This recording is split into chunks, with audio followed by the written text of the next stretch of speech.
Tatrevam sati kartaram atmanam kevalam tuyah pashyatya kritta buddhitvan na sa pashyati durmatih. Hello friends, this is the 16th Shlok of the 18th chapter of Bhagavad Gita, and today we will understand this Shlok in detail. So let's first go over its meaning. So the Shlok says, Tatrevam sati kartaram, which means there certainly the true doer. Atmanam kevalam tuyah, which means self, when one only. Pashyatya krit buddhitvan, which means sees with the destroyed intellect. Nasa pashyati durmatih, which means that fool does not see. So Shri Krishna now mentioned that the one who sees himself to be the doer is a fool with a destroyed intellect who is not able to see the things clearly. So Shri Krishna has already mentioned that it is impossible for one to live his life without performing actions.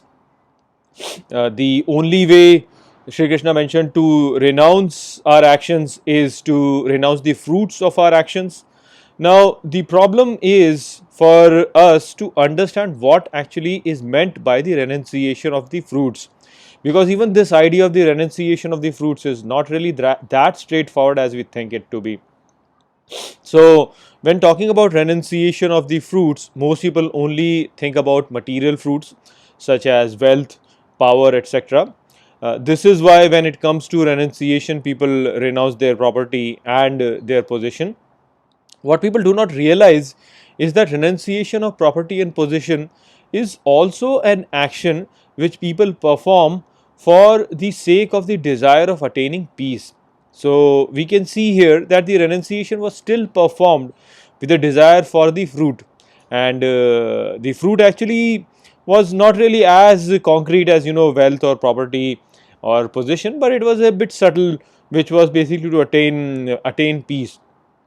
So what we have to understand over here is that people might perform very ideal actions, but they might not, and it might appear that they are not performing it for material gains, but even then there might be some personal gain that might be there, which could even be a spiritual gain, which is basically attaining peace. So no matter how far one goes in terms of renunciation of fruits, if the person is performing his action with a sense that I am doing it, then there will always be some fruit of the action that the person will be pursuing. It might be very subtle, it might be just attaining liberation or attaining peace, but it's still some selfish goal that people do. So the only true renunciation of the fruits will happen when the person renounces the feeling of the doership.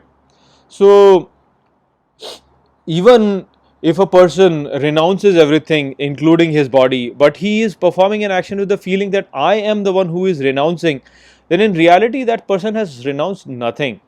The real renunciation of the fruits happen when the person starts to think that he is not the doer. When the sense of doership is given up, then only the renunciation of the fruits of action actually happen. So that was the message of this Shlok over here. I hope that I have explained this Shlok well to you. With that, I will close this video. I'll see you in the next video. Take care.